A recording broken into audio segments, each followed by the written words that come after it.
You think airports are safe. They look safe, bright lights, uniforms, cameras hanging from the ceiling. But safety doesn't stop opportunity. Let me tell you something simple. Thieves don't sprint at you. They watch. They wait. They pick moments when you've already let your guard down. Picture this. You just passed through security. You sit down, you breathe, you check your phone, you sip your coffee. That pause, that sigh of relief, is the exact moment a thief is taking notes. They're not looking for drama. They're looking for the small, quiet openings you hand them without even realizing. There are 10 moves you'll start to see repeated in every airport, on every route. Once you recognize them, your whole travel day feels different, calm, controlled, boring to anyone hoping for an easy score. The first one is the comfort zone. After security, people relax. Feet go up, bags go down, heads duck into screens. A thief will stand a few rows back and watch who becomes a living target. The person with headphones in, the one who sets a bag on the floor and turns away, the person who leaves their passport on the armrest while sipping coffee. Those little signals are invitations. Fix it with posture. Keep your primary bag on your lap. Zip it. Face it toward you. If you sit, loop the strap around the chair arm or your leg so it's not an easy grab. Simple, visible resistance makes thieves move on to softer targets. Next, the seat snatcher. Boarding is chaos. People stand, shuffle, and leave items behind to hold a seat. Thieves exploit that. They pull the tired person's seat or drop into the gap. And while everyone's attention is on the boarding call, they quietly examine bags or push a small item into their own carry-on. The rule here is small and effective. Don't leave your bag unattended while you stand. Keep one hand on it. If you need to step away, take your essential items with you. That bright ribbon on your handle? More than decoration, it's a theft deterrent. Make your bag unmistakable. Third, the overhead bin switch. This happens on the plane. Someone helps rearrange luggage or says they'll put your bag in because it's too heavy. They swap bags or they slide something small out and replace it with a similar looking item. You realize it's gone only when you land. Keep valuables under the seat in front of you or in a zipped personal item. If your camera, tablet, or medication is important, it travels with you, not up top. And when someone asks to help with your bin, step in, watch, or say no. It's not rude, it's smart. The charging station distraction is modern and elegant in its simplicity. Busy hubs have public chargers. Someone asks to borrow a charger, or they help by plugging your phone in. While you watch your screen, a second person moves a backpack or slips a wallet. It's a classic two-person play. Bring a power bank. If you must use public charging, keep your bag tied to your feet within arm's reach, or sit where you can see everything. If someone approaches asking to borrow your charger, refuse politely. You're not being mean, you're being careful. Number 5 is the luggage carousel shuffle. Carousels are chaotic. Bags flow. People cluster. A thief creates confusion. They'll pick up a bag similar to yours, or they'll distract you talking about a missing tag while an accomplice takes your items. Sometimes they just stand too close and move with the crowd until the moment's right. Stand closer to where the belt starts. Watch your bag come on first. Have a photo of your tag on your phone. Make your bag obvious with a unique ribbon or strap.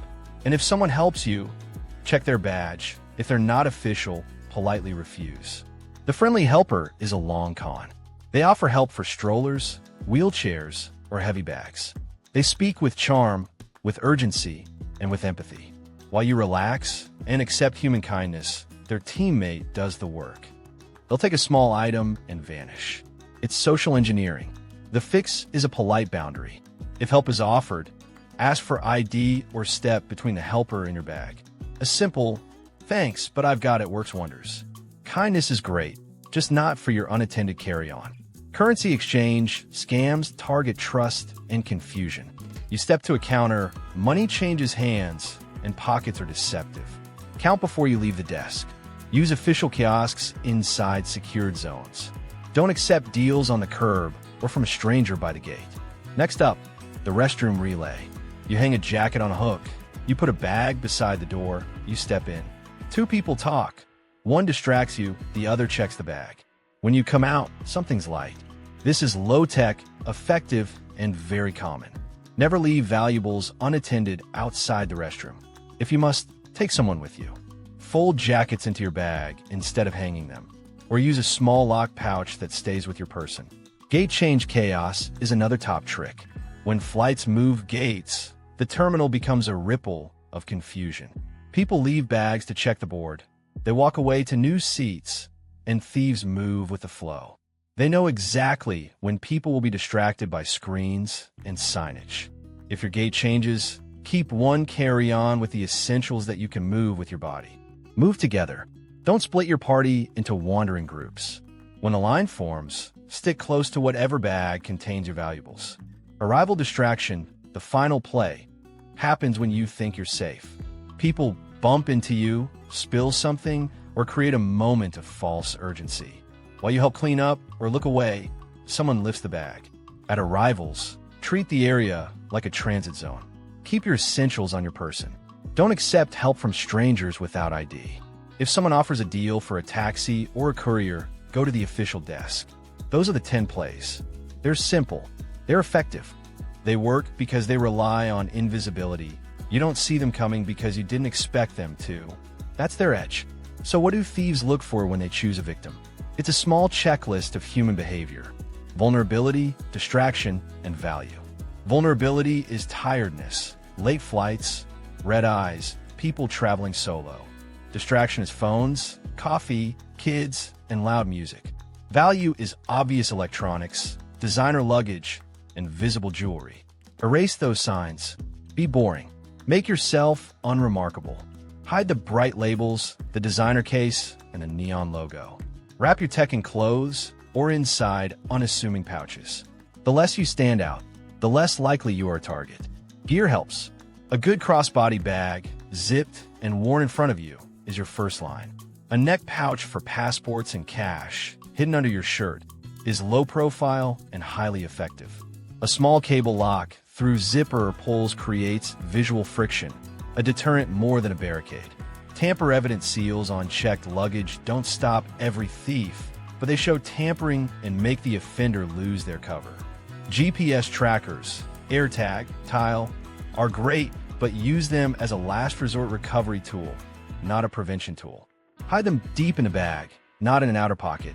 If someone snatches something, a tracker helps you find it. It doesn't keep it from being taken. Layer your valuables.